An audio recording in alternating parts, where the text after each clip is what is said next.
What's up, Star Wars Armada Maniacs? Rob Bear here today with another In the Mind of a Tournament Player battle report for you.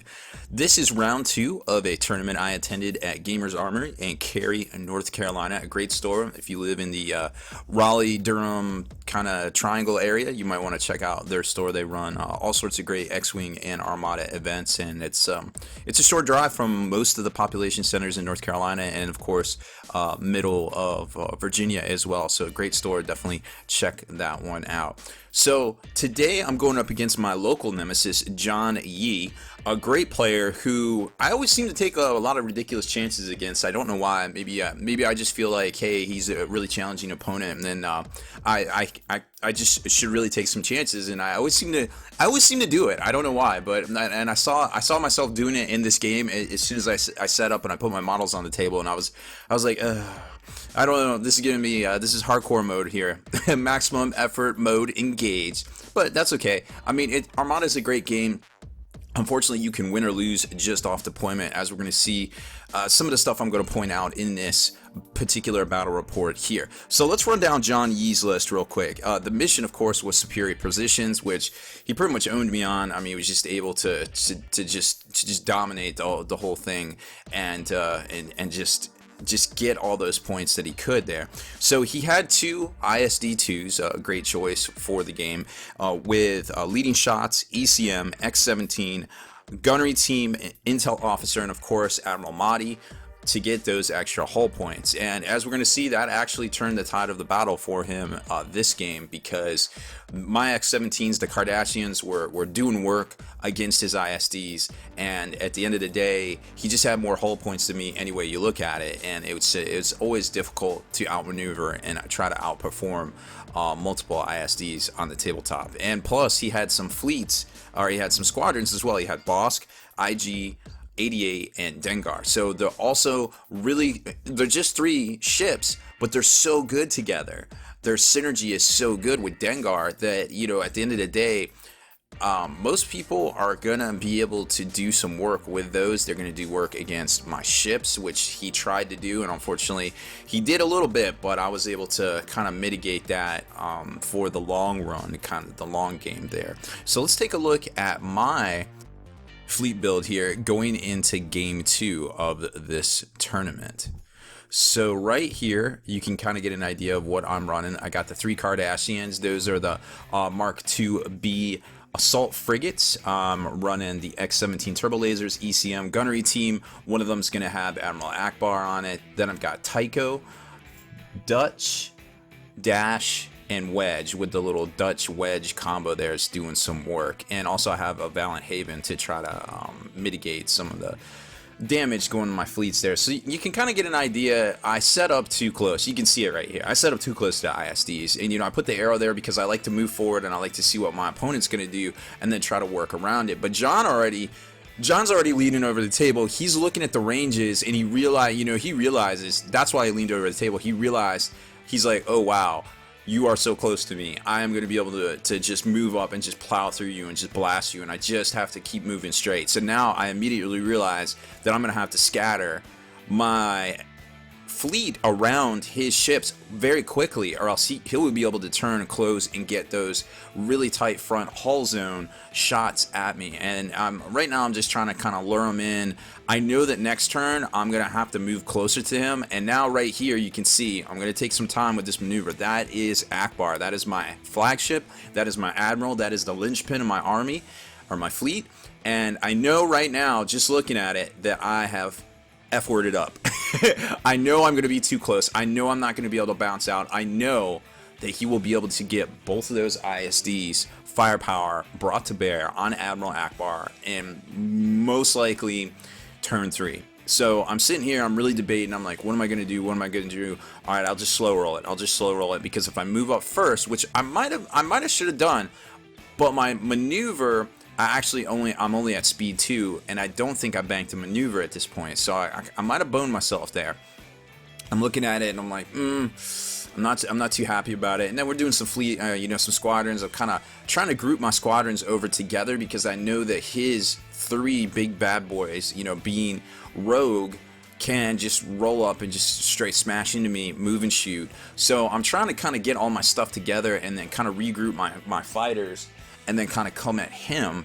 Dengar is kind of his linchpin of his squadron, so I need to take him out first. So we exchange a little fire here. You know, he's able to get in, he's able to take some shots. I didn't lose any of my squadrons on turn 1, and I was actually able, besides effing up with my flagship deployment, I was actually able to do really well positioning wise with my squadrons themselves. So I was really happy about that. You know, at this point, I'll take anything I can get, I feel like. So going into turn 2, you can kind of see the layout here. This is actually after the first maneuver. I kind of got down to ground view here to kind of give you an idea just how close to those ISDs I really am. And it's a little too close, I feel like. So going back to the top-down view, I'm out of range, so I've kind of effed up. Usually at turn 2, I like to be able to take shots or be able to kind of get that overlapping field of fire on the majority of my enemy ships, which I'm not going to be able to do here. So now I'm trying to very carefully plan, because I know that I have to turn or else he will be able to get all of his firepower from one and quite possibly all from his second Star Destroyer on me. So I need to stay out of that medium range and those devastating blue volleys, which he can also reroll using leading shots. So I'm very cognizant of what I'm doing here. You know, I was like, all right, cool. All right, we're good with this. John activates his left Star Destroyer there, also out of range. No, I guess he wasn't. Well, all right. So there you can kind of see blasting me up a little bit. Starts to wield down the shields on the flagship. Of course, he has gunnery teams, so he's going to do work to both of my ships. Fortunately, the other one kind of pulled through because at range 3 I get that evade, which super helps out a lot. So no big deal there. So going off the first volley, now he's going to move closer to me. Now that's kind of in my favor. Unfortunately, my positioning is bad on the flagship. The flagship has no medium range shots with its side arcs, which is the broadsides, which we like to do. So that's going to be a little kind of disparaging for me. You can kind of tell in here. So we're going to activate squadrons. We're going to move the squadrons around a little bit, do some stuff here.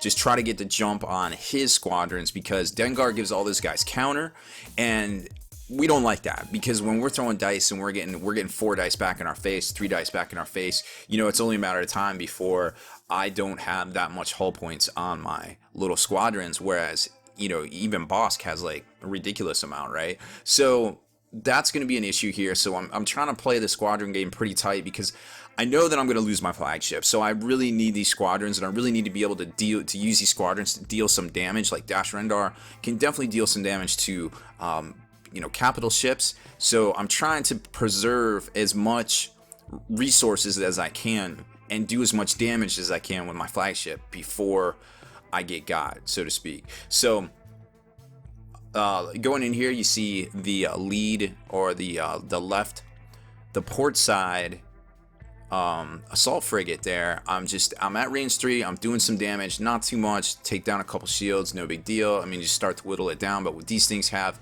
way over their normal starting point of hull points. At this point, I know that this at least frigate is going to be safe. I'm going to be able to get around of that the devastating front arc. I'm just hoping that I got enough juice in the flagship to try to make it around like I did last game, like I did with that one there, to get around the front arc, or at least be out of the medium arc of the right ISD. So flagship's taking some more damage. You know, just whittling down those shields. They can take some pounding, but they cannot take a sustained pounding. Definitely not from 2 Star Destroyers. I mean, I've taken 13 hits from a Gladiator at close range and dropped all my shields and had a couple of hull points left. But you know, this is way more devastating than that. So I feel like I need to make every shot count right here. I'm gonna do as much as I can with gunnery teams. Unfortunately, like I said, the front arc, the sweet spot, is not pointed the right way. So, you know, when I'm shooting out the sides, I was not able to get both of those Star Destroyers. Now, you saw when I moved up, you saw what's going to happen. That ship is way too close to the Star Destroyer. It's going to get blasted at medium from the one on the right, and at close from the one on the left. There is no way that Admiral Ackbar is going to survive this engagement, and then I'm going to lose my Admiral, which is also gives me extra dice. So I'm rolling as best as I can here. I got a lot of dice coming at him. I do some damage. I'm going to get my gunnery team, so I'm going to get both of my volleys on both of those ISDs. So the ship's not going to go down without a fight. It's going to do some damage. And now, as I start to look, I'm going to get almost free. Almost free. So still in the front arc at close. I will take some shots from the left one too. They will be obstructed, but it is what it is. So John's gonna light up the second assault frigate over there on the far right that's trying to outflank around. It does some damage, you know, nothing too critical. It's taking some work. Now the flagship, all the shields are down. It's basically crippled at this point. It ain't gonna make it to Bad Boys 2, that's for sure. So we got, you know, we're trying to do some work here. He has basically activated out. I know that I got to do some damage here. I'm not going to drop his ship, but I'm going to do as much as I can with the frigate on the left. So I do some work here. You know, I get some more shields down. I get some damage cards on the table onto the Star Destroyer there that you're going to see. It's dropping a couple shields, redirecting and things. But unfortunately, next up is that particular Star Destroyer there, and it is going to wreck Ackbar. And I also get my gunnery team, so I'm going to get some obstruction shots. And they're actually obstructed. You can see the laser there. They're actually obstructed by my assault frigate. So in my mad dash to try to escape certain death, I actually kind of handicapped that volley there from the first Mark IIB there. So now I'm going to get around the backside, which is pretty much super safe for me. I just gonna have to make sure that I kind of do my dogfight circle kind of tighter, just to stay in that sweet spot of you know, medium range and get all my shots. And here's the death blow getting delivered.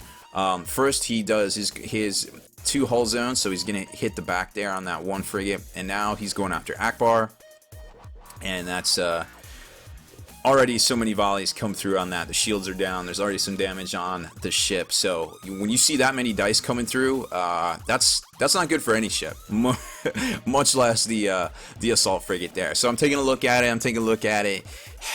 I'm just delaying the inevitable. I just pick up the ship off the table. You ain't gonna make it, dog. You ain't gonna make it to Bad Boys 2. So now we got to redefine the parameters of victory here, because I've lost my flagship. I've lost an extra 2 dice out of each volley for my ships with Ackbar's demise. So now I'm going to have to use my squadrons more efficiently, which means I'm going to need to try to burn down what's holding me back as quick as I can. However, John kind of threw me a bone here and kind of smashed into the dogfight here. So I'm going to try to separate my stuff out as best I can and get some separation from his fighters to keep me from attacking his capital ship. So I'll be able to throw a couple dice at his capital ship. And I did a little bit of work with him. We got some separation there, and I'm going to try to keep that lead, but also not sacrifice my squadrons to his squadrons as well, because I'm going to need those to chase down. I can already tell how my arcs are looking here, that he's going to outstrip me. He's going to go to the corner, and I'm turning back up to the top left, and we're just going to get away from each other. And I have to do as much damage in turn 4 and turn 5 as possible, because turn 6 will probably be at maximum range. So here you can kind of see I'm throwing some dice and getting my gunnery teams off, you know, just whittling them down. That's what it's all about with the Star Destroyers.